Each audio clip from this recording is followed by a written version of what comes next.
Baik, Bismillahirrahmanirrahim. Assalamualaikum warahmatullahi wabarakatuh. Yang saya hormati Ibu Dwi Handarini, SPD MAK, selaku Koordinator Program Studi S1 Akuntansi FEB UNJ. Yang saya hormati Bapak Ibu dosen penguji, dan yang saya hormati juga Bapak Ibu dosen pembimbing, yaitu Ibu Nuramalia Hasanah MAK, selaku dosen pembimbing 1, dan Bapak Gen 3 Muhammad Zairin, SE MAK CA CPSAK, selaku dosen pembimbing 2. Perkenalkan, nama saya Abdan Fakih Zudin dengan NIM 1706622088, mahasiswa program studi S1 Akuntansi FEB UNJ angkatan 2022. Pada kesempatan kali ini, saya akan mempresentasikan terkait dengan proposal skripsi saya yang berjudul Pengaruh Kompetensi CFO, Board Gender Diversity, dan Leverage terhadap Penghindaran Pajak pada perusahaan sektor energi yang terdaftar di BI tahun 2022 sampai 2024. Oke, baik. Berikut ini adalah bab satu pendahuluan. Oke, langsung saja kita mulai. Jadi seperti yang kita ketahui bersama bahwa pajak memiliki peran krusial dalam perekonomian Indonesia sebagai sumber utama penerimaan negara untuk membiayai pembangunan nasional seperti infrastruktur, pendidikan, dan juga kesehatan. Hal ini terlihat dari data realisasi penerimaan negara tahun 2022 sampai 2024, di mana lebih dari 77% berasal dari sektor perpajakan, yang artinya pajak memiliki kontribusi yang sangat dominan dalam struktur APBN kita. Namun, optimalisasi penerimaan pajak bukanlah hal yang sederhana karena adanya konflik kepentingan antara pemerintah dan juga wajib pajak, sehingga hal tersebut mendorong praktik penghindaran pajak. Nah, berdasarkan laporan dari Tax Justice Network pada tahun 2020, Indonesia diperkirakan mengalami kerugian sekitar 68,7 triliun rupiah per tahun akibat penghindaran pajak, di mana sekitar 98% itu berasal dari wajib pajak badan.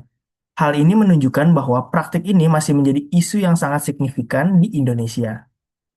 Kemudian juga fenomena tersebut juga tercermin pada beberapa kasus perusahaan yang pernah terjadi di Indonesia, yaitu contohnya adalah PT Adaro Energi Indonesia Tbk yang diindikasikan melakukan penghindaran pajak melalui skema transfer pricing secara lintas negara dengan cara menjual batu bara ke anak perusahaannya di Singapura dengan harga yang lebih rendah, kemudian dijual kembali ke pasar internasional. Nah, praktik ini menyebabkan potensi kerugian negara hingga 14 juta dolar setiap tahunnya. Selain itu juga terdapat juga kasus pada grup Bakri yang melibatkan PT Bumi Resource Tbk dengan anak perusahaannya yaitu PT Kaltim Primakol dan PT Arutmin Indonesia yang diduga melakukan rekayasa penjualan melalui entitas anaknya di luar negeri. Sehingga laba yang seharusnya dilaporkan di Indonesia itu dialihkan ke negara dengan yang tarif pajaknya itu lebih rendah. Sehingga hal ini juga menyebabkan kerugian negara dalam jumlah yang tidak sedikit dan cukup besar juga. Nah, berdasarkan fenomena tersebut, maka sektor energi ini menjadi relevan untuk diteliti karena memiliki resiko penghindaran pajak yang masih tinggi. Hal ini juga didukung oleh temuan dari PwC dan juga statement dari KPK yang juga menyatakan demikian. Nah, ditambah lagi juga kajian penghindaran pajak pada sektor energi di Indonesia itu masih relatif terbatas jika dibandingkan dengan sektor lainnya. Kemudian juga sehingga penelitian ini tuh diharapkan dapat memberikan kebaruan akan kajian penelitian untuk kedepannya. Kemudian juga praktik penghindaran pajak ini juga pada dasarnya itu tidak hanya dipengaruhi oleh faktor eksternal seperti halnya regulasi dan pengawasan saja, melainkan justru dorongan terbesar itu berasal dari karakteristik internal perusahaan itu sendiri, yang mana faktor internal ini meliputi kompetensi manajemen, komposisi struktur dewan, serta kebijakan pendanaan perusahaan yang berpotensi memengaruhi bagaimana perusahaan mengambil keputusan terkait kebijakan perpajakannya. Yang mana setelah saya melakukan research pada penelitian terdahulu atas ketiga faktor tersebut, yakni kompetensi CFO, board gender diversity, dan juga leverage, itu masih menunjukkan hasil inkonsistensi penelitian terhadap penghindaran pajak. Sehingga hal tersebut menjadi research gap yang menjadi drive saya untuk melanjutkan penelitian ini. Oke, untuk berikutnya ini ada terkait dengan pertanyaan dan juga tujuan dari penelitian ini, yang mana untuk pertanyaan penelitian sendiri, apakah kompetensi CFO, Board Gender Diversity, dan juga leverage itu berpengaruh terhadap penghindaran pajak? Dan untuk tujuannya yaitu untuk menguji dan menganalisis pengaruh dari kompetensi CFO, Board Gender Diversity, dan juga leverage terhadap penghindaran pajak. Kemudian untuk manfaat penelitian sendiri itu terbagi menjadi dua, yaitu ada manfaat teoritis dan juga manfaat praktis. Yang mana secara teoritis penelitian ini diharapkan dapat memperkuat dan memperbarui temuan sebelumnya terkait pengaruh dari kompetensi CFO, Board Gender Diversity, dan leverage terhadap penghindaran pajak, sekaligus memberikan kontribusi dalam menjelaskan gap penelitian yang masih ada. Kemudian secara praktisnya, penelitian ini diharapkan dapat memberikan informasi bagi perusahaan dalam pengambilan keputusan terkait dengan kebijakan perpajakannya, serta menjadi masukan bagi pemerintah dan juga regulator dalam merumuskan kebijakan perpajakan yang berkaitan dengan penghindaran pajak. Oke, untuk selanjutnya adalah bab 2 dari kajian pustaka, di mana berikut ini juga terdapat teori pendukung dan juga konsep dari masing-masing variabel.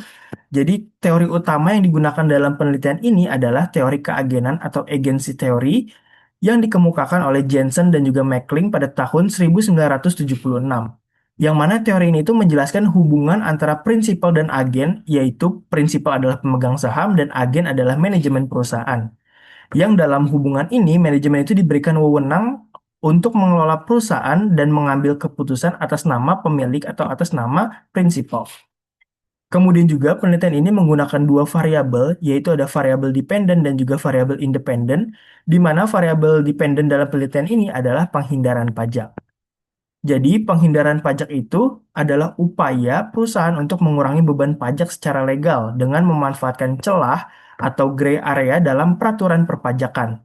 Sehingga penghindaran pajak ini dinilai legal karena posisinya itu berada di antara penggelapan pajak dan juga kepatuhan pajak. Kemudian untuk variabel independennya itu ada tiga variabel yang dibawa, yaitu ada kompetensi CFO, Board Gender Diversity, dan juga leverage. Untuk yang pertama yaitu kompetensi CFO, yaitu CFO sebagai bagian dari top manajemen itu bertanggung jawab atas pengambilan keputusan dan juga arah kebijakan keuangan perusahaan. Yang mana kompetensi CFO ini berarti mencerminkan kemampuan direktur keuangan dalam mengelola dan merumuskan strategi tersebut.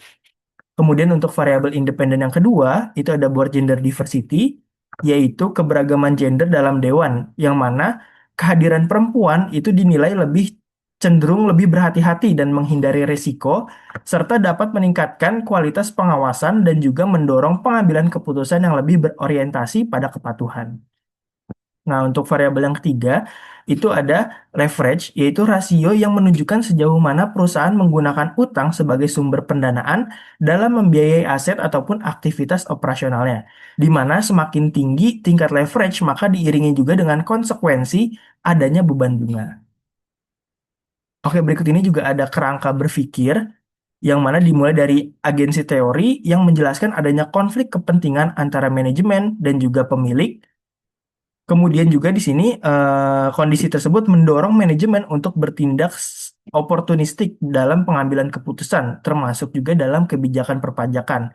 Nah, kenapa bisa itu terjadi? Hal ini karena praktik penghindaran pajak dapat meningkatkan laba perusahaan, yang pada akhirnya juga dapat berdampak pada insentif manajemen serta penilaian kinerja perusahaan.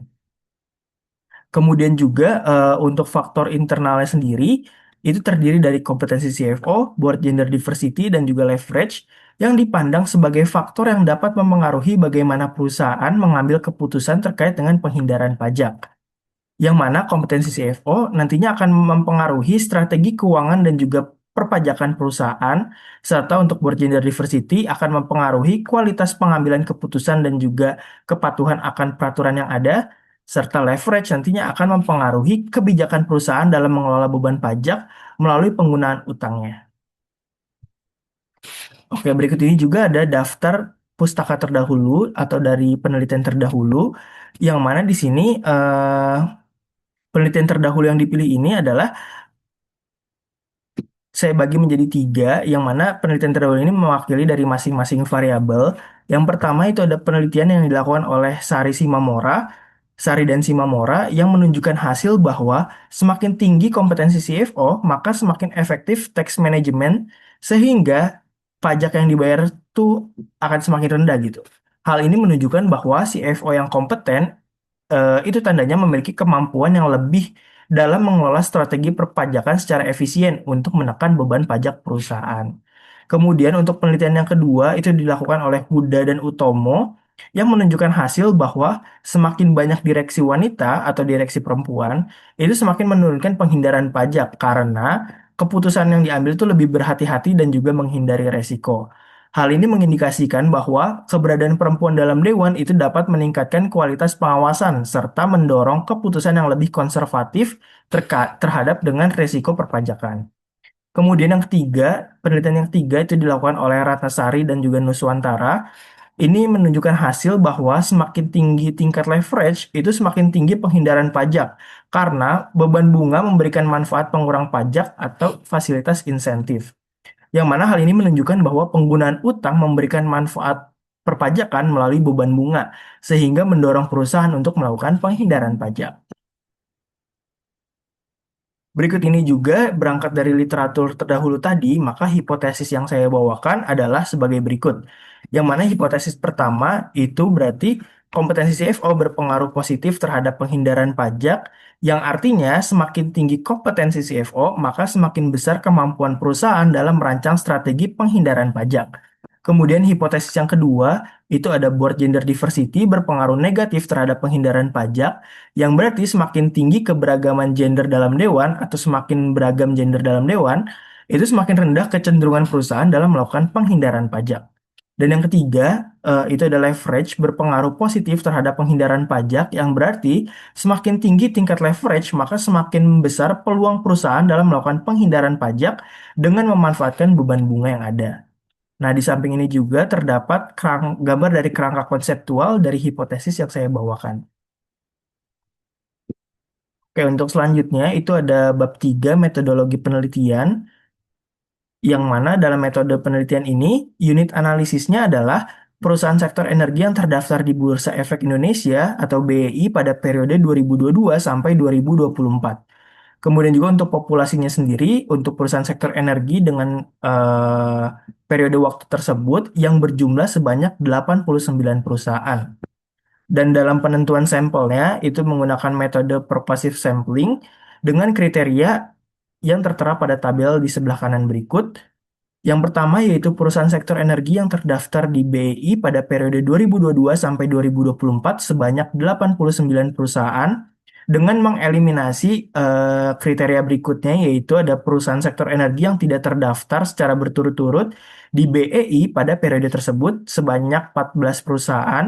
Kemudian juga mengeliminasi perusahaan sektor energi yang tidak mempublikasikan laporan keuangan dan laporan tahunan secara berturut-turut pada periode tersebut sebanyak 4 perusahaan, dan perusahaan sektor energi yang mengalami kerugian pada periode tersebut sebanyak 19 perusahaan. Sehingga jumlah sampel penelitian diperoleh 52 perusahaan dengan tahun penelitian atau periode penelitian selama 3 tahun dengan menghasilkan total data observasi yaitu 156 data. Dan juga yang terakhir untuk teknik pengumpulan datanya itu melalui dokumentasi data sekunder pada laporan keuangan dan juga laporan tahunan perusahaan dengan menggunakan operasionalisasi variabel. Nah, untuk operasionalisasi variabelnya sendiri akan dijelaskan pada slide berikutnya. Ya, pada slide ini. Jadi, untuk penghindaran pajak di sini, untuk operasionalisasi variabelnya itu diukur menggunakan Cash Effective Tax Rate atau CETR.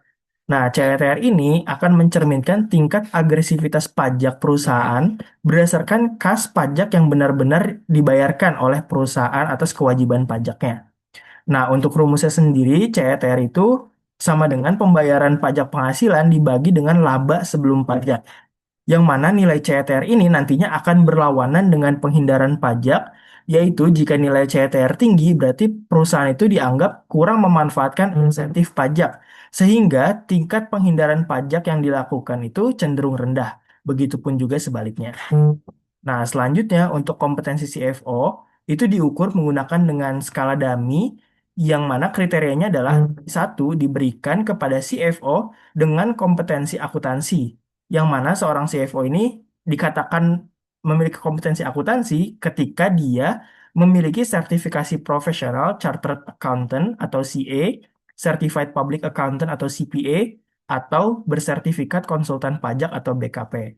Kemudian nilai nol diberikan kepada CFO yang tidak memiliki sertifikasi profesional tersebut. Nah, selanjutnya untuk board gender diversity itu diukur menggunakan proporsi keberadaan perempuan dalam dewan direksi, yaitu rumusnya adalah jumlah direksi perempuan dibagi dengan total anggota direksi. Dan yang terakhir untuk leverage itu diukur menggunakan rasio debt to equity ratio atau DER, yaitu perbandingan antara total liabilitas dan juga total ekuitas. Yang rumusnya adalah total liabilitas dibagi dengan total ekuitas. Nah, pemilihan DER di sini itu karena ada peraturan yaitu PMK nomor 169 garing PMK titik 010 garing 2015 yang mana ditetapkan bahwa batas maksimal dari DER adalah 4:1. Sehingga perusahaan di sini itu dapat mengatur penggunaan utang dalam batas tersebut sebagai strategi untuk mengoptimalkan pengurangan pajak melalui pemanfaatan atau fasilitas dari adanya beban bunga. Oke, untuk yang berikutnya terkait dengan teknik analisis di sini, software yang saya akan gunakan nantinya adalah eViews dengan beberapa pengujian yang akan dilakukan, yaitu beberapa di antaranya adalah yang pertama ada analisis statistik deskriptif yang meliputi min, max, mean, dan juga standar deviasi. Kemudian yang kedua itu ada uji asumsi klasik yang meliputi uji normalitas, uji multikolinearitas, uji heteroskedastisitas, dan uji autokorelasi. Dan yang berikutnya ada uji pemilihan model estimasi yang meliputi uji Chow, uji Hausman, dan juga uji Lagrange multiplier. Dan yang berikutnya ada analisis regresi data panel dengan rumus sebagai berikut. Dan yang terakhir itu ada uji hipotesis, uji simultan, dan uji koefisien determinasi yang meliputi uji T, uji F, dan juga uji R squared. Oke, mungkin sekian pemaparan proposal dari skripsi saya. Diperkenankan apabila Bapak Ibu ada pertanyaan maupun saran dari Bapak Ibu sekalian, saya rasa cukup. Kurang lebihnya mohon maaf. Wassalamualaikum warahmatullahi wabarakatuh.